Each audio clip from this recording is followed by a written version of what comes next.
Hello বন্ধুরা, চলে এসেছি আবারও একটা দারুণ স্বাদের রেসিপি নিয়ে। আর রেসিপিটা এত টেস্টি হতে চলেছে, আর তার থেকে বড় কথা, এই রেসিপিটা তৈরি করে দুদিন ধরে রেখে দিলেও না ভীষণ পরিমাণে সফট থাকবে। তাহলে স্কিপ না করে সম্পূর্ণটা দেখার অনুরোধ রইল। আর যারা আমার চ্যানেলে নতুন বন্ধু, তাদের কাছে অনুরোধ রইল প্লিজ চ্যানেলটিকে সাবস্ক্রাইব করে পাশে থাকা বেল আইকনটি প্রেস করে রাখবেন। যখনই কোনো নিত্য নতুন রেসিপি আপলোড করব, সবার আগে পৌঁছে যাবে আপনাদের কাছে। তাহলে চলুন মূল রান্নায় ফেরা যাক।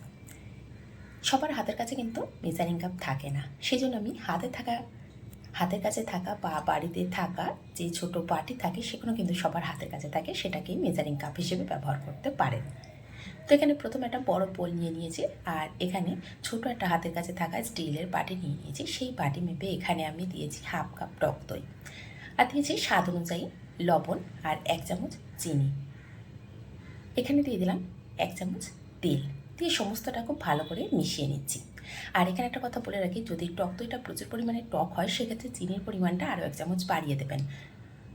আর এখানে দিয়ে দিলাম সামান্য একটু খাওয়ার সোডা বা বেকিং সোডা, দিয়ে সমস্তটাকে খুব ভালো করে মিশিয়ে নিচ্ছি। এটার নাম আরও একটা বলতে পারেন টক দইয়ের পরোটা, দই পরোটাও বলতে পারেন, বা এটা নান পরোটাও বলতে পারেন। এটা যে কী নাম দেবো আমি নিজেই ভেবে পাচ্ছি না, সেই জন্য আপনাদের কাছে অনুরোধ রইল যে এটার নাম কী হতে পারে সেটা কিন্তু অবশ্যই কমেন্ট বক্সে লিখতে ভুলবেন না। তো এখন এখানে আমি 1 কাপ ময়দা ব্যবহার করেছি। এখানে আপনারা চাইলে আটাও ব্যবহার করতে পারেন। তো হাফ কাপ টক দইয়ের জন্য এখানে আমি 1 কাপ ময়দা ব্যবহার করেছি। এটা একদম পারফেক্ট হয়েছে, এখানে কোনো আমি স্কিপ করে দেখাইনি, সম্পূর্ণটাই দেখিয়ে দিয়েছি যাতে করে বুঝতে পারেন। তো এখানে যদি দইটা পাতলা হয় সেক্ষেত্রে আরও একটু পরিমাণে ময়দা লাগতে পারে। তো এটাকে এখন মেখে মেখে আমি সফট করে নেব। আর যত মাখাটা সফট হবে তত কিন্তু যে পরোটার রেসিপিটা করতে চলেছি সেটা কিন্তু খুব সফট হবে। এখন এটাকে 10 থেকে 15 মিনিটের জন্য রেস্টে রেখে দেবো। তো যে বাটি মেপে আমি সব কিছু নিয়েছি সেই বাটিটাই এখানে নিয়েছি, নিয়ে এখন আমি 2 চামচ ময়দা ব্যবহার করেছি। 2 চামচ ময়দার জন্য এখানে আমি 2 চামচ তেল ব্যবহার করেছি।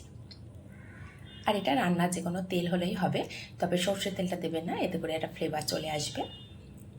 তো এখানে ভালো করে মিশিয়ে নেওয়ার পরে দেখলাম ময়দাটা একটু শক্ত মতো আছে, সেই জন্য এখানে আরও 1 চামচ আমি তেল ব্যবহার করেছি। করে দেখুন এরকম একটা গ্লু রেডি করে নিয়েছি, নিয়ে এটাকে সাইড করে রেখে দেবো।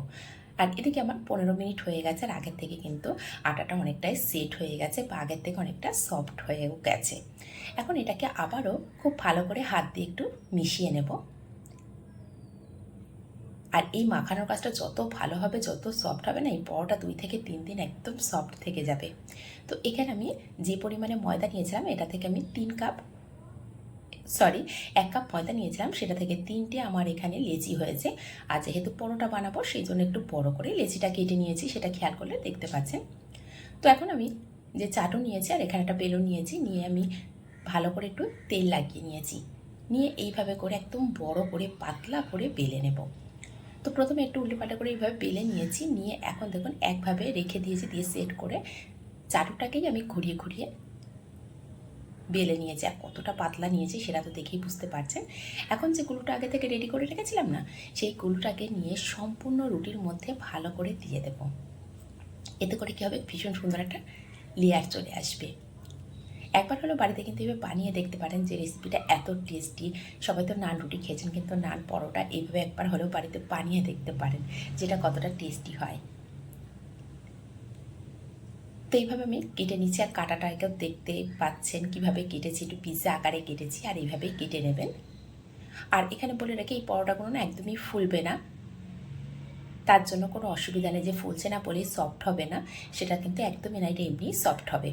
কারণ লেয়ারটা এমনভাবে দেওয়া, ভিতরে যে হাওয়াটা বা বাতাসটা থাকবে সেটা কিন্তু এমনিই পার হয়ে যায়, যেহেতু খুব সুন্দরভাবে কিন্তু এটা বন্ধ হচ্ছে না, সেই জন্য এটা খুব ভালো করে ফুলে যায় না।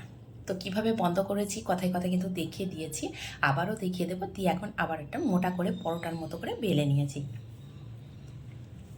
তো বেলাটা আমার কমপ্লিট হয়ে গেছে, গ্যাসের ওপর একটা তাওয়া বসিয়ে দিয়েছিলাম, তাওয়াটাকেও ভালো করে গরম করে নিয়েছি, নিয়ে এখন একটা পরোটা দিয়ে দিচ্ছি। দিয়ে যখন একটা সাইড হালকা করে একটু লাল হয়ে যাবে না, ঠিক সেই পর্যায়ে আমি একটু উল্টো পাল্টে দেবো, দিয়ে আরও একটা সাইড লাল লাল করে ভাজা করে নেব। আর এই সময় ফ্লেমটা একদম মিডিয়াম টু লো রেখে দিতে হবে, কারণ পরোটাটা একটু মোটা করেই বেলেছি আর এটা অনেকটাই ফুলে যাবে, যেহেতু এর মধ্যে টক দই আর খাওয়ার সোডা দেওয়া আছে, সেই জন্য কিন্তু একটু ফুলে যাবে বা মোটা হয়ে যাবে। সেটা আগের থেকে দেখেই বুঝতে পারছেন যখন আমি দিয়েছিলাম তাওয়ার মধ্যে, আর এখন কিন্তু একটু মোটা ভাব চলে এসেছে। সেই জন্য বলছি এটাকে নান পরোটা বলবো না দই পরোটা বলবো, কি নাম দেওয়া যায় এটা কিন্তু অবশ্যই কমেন্ট বক্সে লিখতে ভুলবেন না। তো দেখুন দুটো সাইড যখন হালকা করে লাল হয়ে গেছে, ঠিক সেই পর্যায়ে আমি অল্প অল্প পরিমাণে তেল দিয়ে দিচ্ছি। তেল দিয়ে এটাকে ভালো করে ভাজা করে নিচ্ছি। আর খেয়াল করে রাখবেন যেন খুব বেশি ফ্লেমটা বাড়ানো না থাকে, তাহলে কিন্তু ভিতরে কাঁচা থাকতে পারে, যেহেতু এটা মোটা হয়েছে অনেকটাই।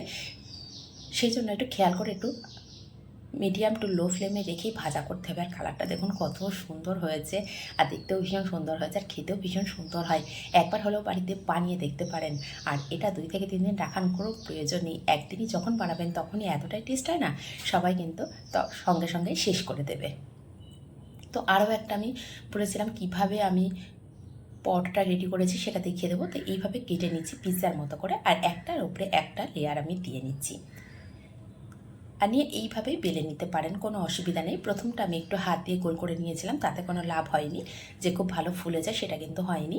সেই জন্য আমি দ্বিতীয়টাকেও দেখিয়ে দিলাম, এটা তো ফুলবে না আমি জানি, সেই জন্যই আমি এইভাবে করে বেলে নিয়েছি। নিয়ে একইভাবে উল্টে পাল্টে দিয়ে আমি ভাজা করে নিয়েছি, নিয়ে এইভাবে তেল দিয়ে ভালো করে ভাজা করে নিচ্ছি। তাহলে রেসিপিগুলো কেমন লাগছে অবশ্যই কমেন্ট করতে কিন্তু একদমই ভুলবেন না। আর আপনারা দেখছেন সিমতাজ কিচেন। সিমতাজ কিচেনের রেসিপিগুলো কেমন হচ্ছে অবশ্যই কমেন্ট করতে ভুলবেন না।